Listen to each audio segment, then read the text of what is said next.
Hey, how you doing? So I've been having some issues with my anxiety, and I decided to meet my dealer for some of the devil's parsley. I get my ganja home and I fire up the old cooker. Cannibal! Well, about halfway through my toking session, I start to feel weird. Well, as it turns out, my chronic was laced with fentanyl, and I ended up in the emergency room clinging to my useless life. My thoughts, as usual, drifted to the movies. And in my hallucinogenic state, I began to think about other movies that focused on drugs. And it was at that point it dawned on me. The other day I was watching the 1964 movie Mary Poppins starring Julie Andrews as Mary Poppins, an alleged magical nanny, along with Dick Van Dyke, who plays Bert, kind of a jack of all trades. The movie is set in the year 1910 in Edwardian London and focuses around the dysfunctional Banks family and the unique and unorthodox nanny that endeavors to bring the family closer together. It's a movie about healing and hope for the future, but thinking about it now as I lay in this hospital bed, I realized that there was an underlying sinister theme that involved hallucinogenic drugs and manipulation. On the surface, you're led to believe that Mary and Bert are happy-go-lucky characters just doing what they can to help out a family, but in reality, they're cold-blooded druggies. Need more? Well, let's dive on in another rabbit hole and ruin a childhood classic. Mary Poppins opens with Bert making a complete jackass of himself for a couple of quid. A few folks oblige, and Bert looks into the camera and directs the viewer to 17 Cherry Tree Lane. And then we cut to Winifred Banks returning home after a long day of a suffragette rally, only to find her nanny quitting on her because her kids have gone missing for the 4th time this week. Winifred even tries to chastise the nanny, but the nanny isn't taking any shit from Mrs. Banks. It's not the nanny's fault that the little ankle biters are turds. You know, I am a huge champion of female empowerment, but for f***'s sake, take care of your kids first. Next up, the father, George Banks, comes home from work all happy and chippy until he realizes that his kids are missing. He promptly phones the police just when a constable knocks on his door with his wayward children. George thanks the cop and tells him to f*** off. After the housekeeper puts the kids to bed, George starts berating his wife. I do find it funny that while Winifred is all about women's rights, she practically cowers and folds in front of her husband. Oh, shut up, woman. I think the worst part is that she obviously doesn't have a job since she has all this free time to protest, so why not take care of your kids? It's not like you have a litter to look after, it's just 2 kids. But no, you'd rather go out and live your life into hell with raising good children. Women like Winifred irritate the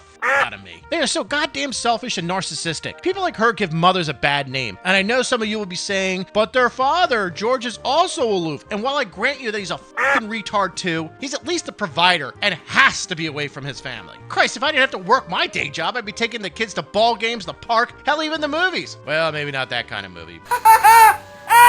But you get my drift. Okay, moving on. So Mr. Banks decides he's going to put an ad in the paper for another nanny when his kids come downstairs and give him a proposal for what they would like to see in a nanny. George is such a nice father that he promptly tears up the letter his kids wrote and chucks it in the fireplace. He's really a nice guy! Mr. Banks ignores what his kids said and phones the Times for a nanny ad, but while doing that, the kid's torn up letter floats up the chimney. The next morning, there's a line of old fat women out in front of the Banks residence. Huh. I mean, I get some people have their fetishes, but I prefer hot over fatties. Well, I guess a tornado moved in or something because all the manatees get blown away, leaving some chick floating down in front of the house with an umbrella. The chick rings the doorbell and starts the interview with Mr. Banks. George's face can only be described as confused, looking as this broad starts talking about herself. I guess the reason he's confused is because the girl interviewing isn't a wretched old fat cow or something. Anyway, so without producing a single piece of evidence documenting her work history and qualifications, and without even providing her f***ing name, the chick heads upstairs to mess with the kids. Seriously, I know this is a Disney movie, but come the f*** on! I barely let my kids hang out with their friends before I've met their parents, checked out their house, and Googled the f*** out of them to make sure the worst thing I find is lack of payment on a bill. But not her. Just go ahead and head upstairs with your big-ass bag containing who knows what. Sex toys? Or drugs? Why would George Banks, a control freak, just let this happen? Well, here's what you didn't see. This nanny, Mary Poppins, had the letter Mr. Banks' children wrote. She knew it would garner a concerned response. So if you look closely, Mary is wearing gloves the entire time she is holding the letter. When she starts reading it, George hops up and touches the letter. I believe that this letter was laced with some sort of hallucinogenic drug.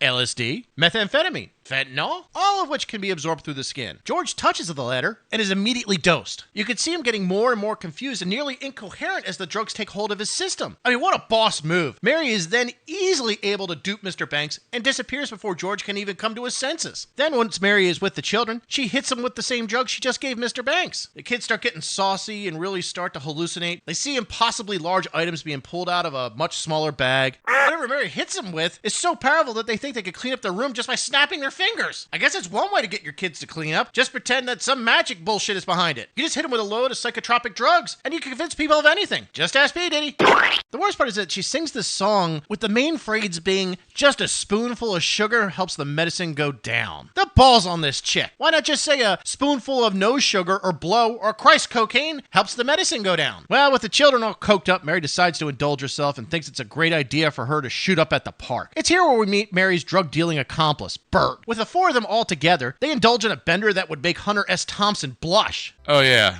make sure to like and subscribe. This way I can continue to bring more of this horrible content. I sure as hell will. However, their drug-fueled adventure doesn't look like something that cokeheads would experience. It's a different kind of drug, a different kind of experience. Maybe opium? It makes a lot of sense if you think about it. Mary, Bert, and the kids are chasing the dragon. It correlates with the times. London in the late 18/early 1900s suffered from an opium epidemic. It makes sense now. In the late 1800s, Britain passes the Opium Act, trying to reduce opioid consumption. Mary and Bert, being the drug dealers they are, start feeling the squeeze. Their chibas start running low on supplies, so Mary, the brains of the operation, heads to some place like Burma or Southeast Asia to establish trade with new suppliers. Why these countries? Well, China used to be one of the biggest producers of the drug, but things began to change in the early 1900s. China's Qing government even launched campaigns to reduce consumption and was very successful in its anti-narcotic crusade. So, with the Chinese roots now being compromised, the area known as the Golden Triangle becomes a major player. I'm willing to bet that Mary negotiated a favorable arrangement with her suppliers, came back to England under the guise of being a nanny to a well-appointed family. This would give her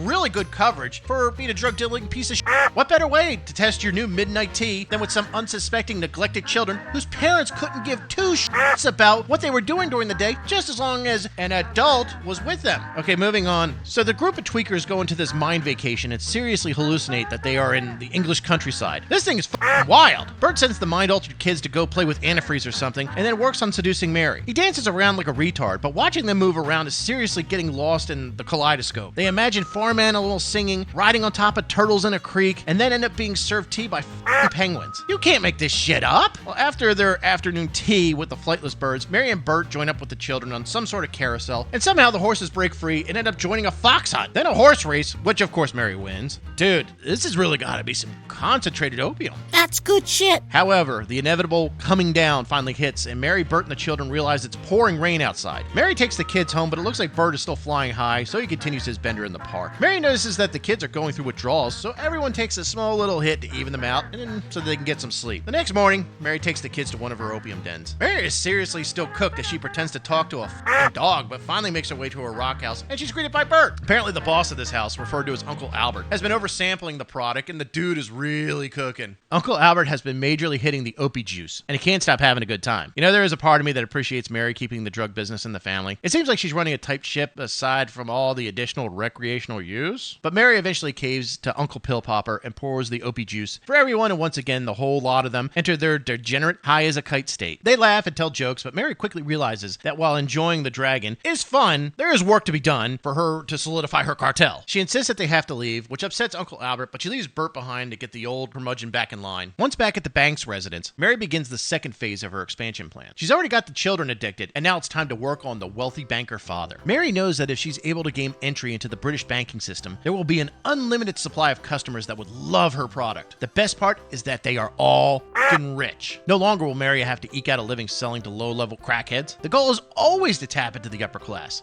Aside from having cash, they also control the reins of power and thus would offer an extra layer of protection from the law. However, Mr. Banks is starting to notice that something is out of place with Mary, and he attempts to call her on it. But Mary Poppins is just too damn smooth and is quickly able to turn the tables on George. She convinces him that it's a good idea to introduce the drug-addled children to the bankers. Mary then puts the kids to bed, and she loads them up with samples of her product. She cutely calls the samples tuppence, so not to arouse suspicion if their father notices them carrying something. It's just tuppence, loose change. Hey, don't worry about it. Mary follows up with a song where she basically describes how her dealers function. You want to feed the masses with narcotics, but you gotta buy from the dealer. Tuppence a bag. The next morning, the kids set out, accompanying their father to work. As they approach Mr. Banks' office, the kids notice something out of place and realize it's one of Mary's dealers. The kiddos obviously are feeling the itch and want to buy some OB from the old lady, but their dad insists that they need to head to the bank. The kids reluctantly agree and continue with their father. Once everyone arrives at the bank, George is immediately questioned as to why he brought his kids to work. Realizing that his son Michael mentioned that he had some tuppence with him, Mr. Banks redirects the conversation by saying Michael wants to open an account at the bank. When the bank executive asks Michael how much money does he have, the boy responds, he's got tuppence. This immediately triggers an old man entering the room with a cane, repeating the word tuppence over and over again. This turns out to be the bank chairman, and he requests to see Michael's tuppence. Michael refuses, saying, hey, he wants to feed the birds, and this is where things get interesting. The bank chairman, being a giant in the finance world, obviously has done some seedy things in his life to achieve his position, and quickly realizes that Mr. Bank's son is speaking in code. Michael is basically saying, hey, you want in on this product? I've got other options outside. The bank chairman immediately pivots and works on selling his capabilities to Michael. He offers security, good returns, and even discusses the levels of stature and power that Michael could achieve. However, Michael is not entirely sold on the venture, but the chairman is desperate to try Michael's product and snatches it, creating a little bit of a tussle between everyone. People standing around the bank notice that the chairman has obtained something good, and they immediately begin demanding a taste of whatever he has. Michael and Jane use the commotion to grab their sample and head out immediately to let Mary and Bert know that there is definitely demand in the market. The children run for quite a while, searching for the two drug kingpins, and when they run into Bert in blackface, What's up,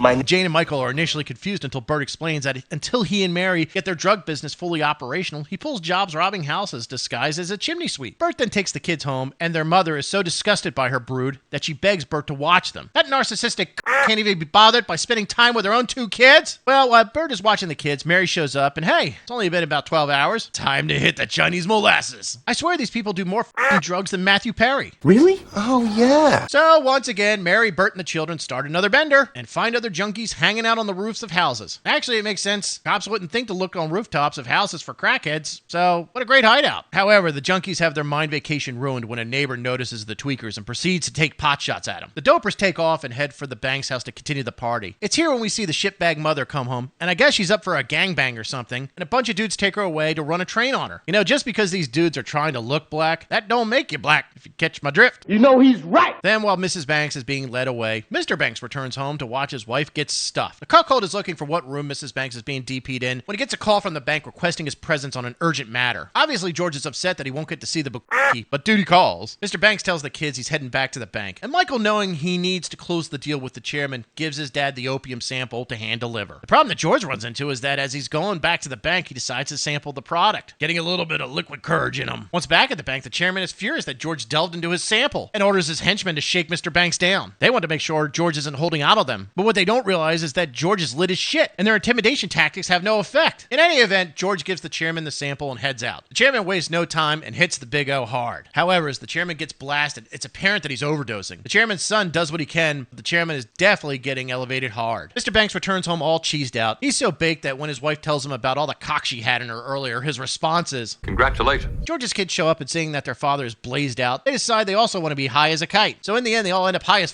and head out to the park. But it's here where we run into the bank chairman's son, who's also baked as a cake, apparently. Chairman's son proceeds to tell George that the product he gave the chairman made him shit the bed. George initially responded with concern, but the chairman's son thanks George, saying he's been wanting to off his father for some time, and this gave him the perfect opportunity to dispose of the old fossil. The chairman's son tells Banks they have a deal, and thus Mary Poppins' customer base is officially locked in. With everyone celebrating and stoned to the bone, Mary realizes that her demand is going to go through the roof, and as such, she says her goodbyes. Poppins is on a mission. She's got to get her shit together and decides to head back to the Golden Triangle. She leaves Bert to take care of her new drug empire until she returns. What the hell was that? Hey, thank you for watching. We hope you understand this is just satire, and we have a good time doing it. If what you saw here made you happy, please hit the like and subscribe button. And if you didn't like what you saw here, please hit the like and subscribe button, because it'd make me happy. Thanks for watching. Now please, just leave me alone.